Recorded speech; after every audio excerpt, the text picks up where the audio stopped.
And so it was a time which set me free from the fear of what other people thought, and set me free of being anything but me. And of course, without that amazingly powerful experience, I couldn't possibly be talking about shape-shifting reptilians now, because the reason a lot of people who know about it never talk about it because they're terrified of the reaction of people when they talk about it. So because I was set free by that enormous ridicule, I'm now able, you know, in a very comfortable way to talk about this stuff, because our lives are a series of links in the same chain. They are not disconnected events. And when I look back, my experience up to this point has given me everything I need to do what I'm doing. But the biggest change, the biggest moment that I can focus on that really moved me out of being a television presenter and, you know, a television presenter, you know, all that stuff, into what I am now, happened in Peru, because after the manuscript for the Truth Vibrations was finished and it went off to the printers, I got this overwhelming feeling, this is early '91 now, to go to Peru. Now, what do I want to go to Peru for? I mean, you know, I've never been to Peru. I don't know anything about Peru. Go to Peru, go to Peru. And I bumped into this psychic lady, and, you know, she said to me, you ever thought about going to Peru? What? Not you and all. So I ended up going to Peru purely on intuition, instinct, go to Peru. Well, a lot of amazing things happened, which we haven't got time to talk about now, daily. It was extraordinary. The key moment came when this Peruvian guide that was taking me around Peru, he booked us in this hotel at a place called Puno in southern Peru, not far from Lake Titicaca, the highest navigable lake in the world, and also masses of stories of UFO activity around there, funny enough. I mean, when you go to Peru, the tourist guides, they don't say, oh, this is where some people say they see UFOs. It's actually, you know, this is where the UFOs come down. I mean, everyone sees them, you know, it's incredible. Anyway, this hotel was called the Siyustani, and it was named after an Inca site about an hour and 50 minutes drive away. They call it a burial site, but you know, conventional archaeology, whenever they see two ancient stones on top of each other, it's a burial site. You know, it can never be anything else. Oh, it's two stones on top of each other. They must have buried people here. You know, God, you know, never think about anything else, do they? You know, God save us from academics. But anyway, so I'm looking at the pictures of this Inca site, because it's all around the hotel for obvious reasons. I said to the guy, I don't want to go there. He said, oh, we can't go there. There's no tourist buses this time of year. I said, I've got to go there. So I hire one. I hire this little tourist bus, cost me a fortune, with a tourist driver, and me and the guide in the back. We go off to this place. And it's a beautiful place. It's like a big hill with a lagoon on three sides and all the Inca ruins on the top. And I go there, and the only people there, because it's a completely uninhabited area, the only people there are a couple of kids with a llama for the tourists that actually weren't there except me. So I spent some time there, and it was nice. It was very nice. But then when we got into the little bus to go back, I'm quite disappointed, because I'm thinking, you know, it was nice, but what I experienced here did not relate to the power of the urge to go there. So we're going away. It's a piercing hot Peruvian day, which is an important thing to say at this point. I've got a big red nose to prove it, and there's not a cloud in the sky.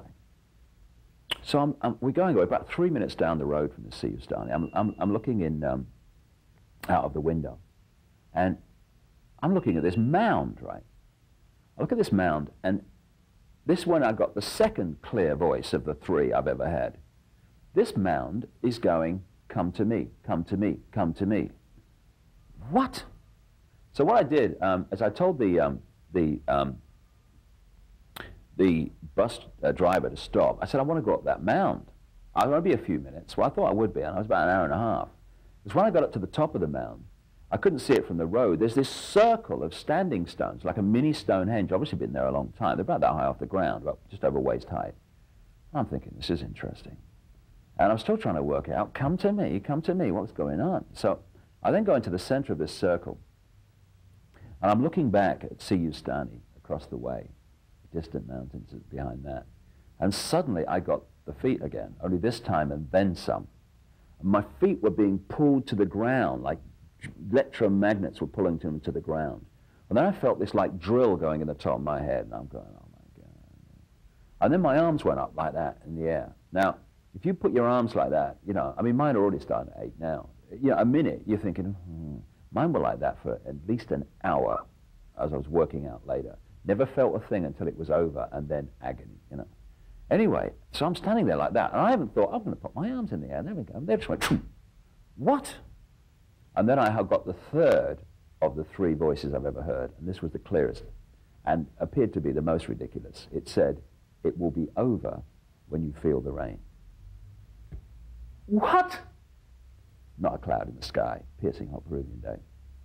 So anyway, this drill in the top of my head, I could feel a flow going into the top of my head, down through my feet, and another one coming up through my feet and out through my head. You know, and I'm standing there, and it's getting more and more powerful, and I'm starting to shake like I'm plugged into the mains.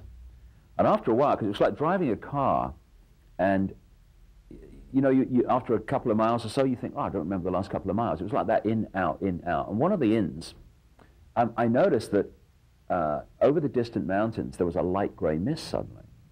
And then it got darker, and I thought, it's bloody raining. And this storm came out of these mountains so fast, it was ridiculous. It covered the sky with clouds. The sun went in. And when this front, which moved so fast out of the mountains, was above my head, it started to rain. And when the rain hit me, it was just like someone had flicked a switch off.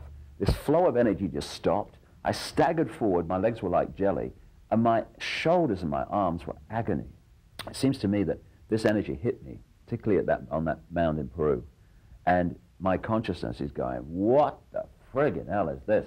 And it was all over the place until the calm came, but in a higher level. And it was in that, oh my goodness me, what planet's this? I went on primetime chat shows. It was hilarious. I mean, I didn't know what my bloody name was half the time. But then, when that was over, which attracted even more massive ridicule, of course, to give me the experience of freeing myself from the fear of what other people thought, suddenly everything came into focus. And I looked around at the same world, the same situations, but I saw a completely different landscape of what was going on. And from then, I started the journey to now. How did you first discover the hidden agenda of the Illuminati? Well, it was a trickle to start with. It's kind of interesting that, you know, if you talk to people who are researching this manipulation, you'll find that they all came into this area of understanding from a completely different perspective.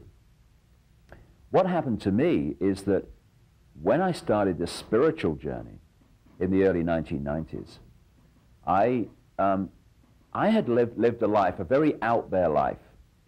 I had been a journalist. I had been a television presenter. I'd been a soccer player. I'd been right out there. And yet, this spiritual knowledge, which I was now learning about, I knew nothing about. So I asked myself the question, why is this knowledge not freely available? So I started looking at the suppression of spiritual knowledge and why it was that we didn't know about interdimensional reality, that we didn't know what there was to know about our consciousness and its relationship to the body, rather than the body being what we are. And when I got into that, I started to follow a trail, and the trail got wider and wider and wider and wider. And I started to see that all these apparently independent conspiracies and institutions of control and imposition were actually connected. And it was one gigantic web with a spider in the center of it, orchestrating it. So it was first of all trying to find out why spiritual knowledge is suppressed. And then it just led to everything else. And funnily enough, all these years later, the very foundation, as I said in my talk in Vancouver, the very foundation of the conspiracy is still the suppression of that spiritual knowledge that got me in here to start with. The suppression of knowledge that we are multidimensional infinity, that we have infinite potential to control our own destiny if we understand how to do it. And of course, if you want to control billions of people, and there's not many of you, then suppressing that knowledge is essential. You've got to get people to believe they are ordinary, powerless, and basically irrelevant non-entities.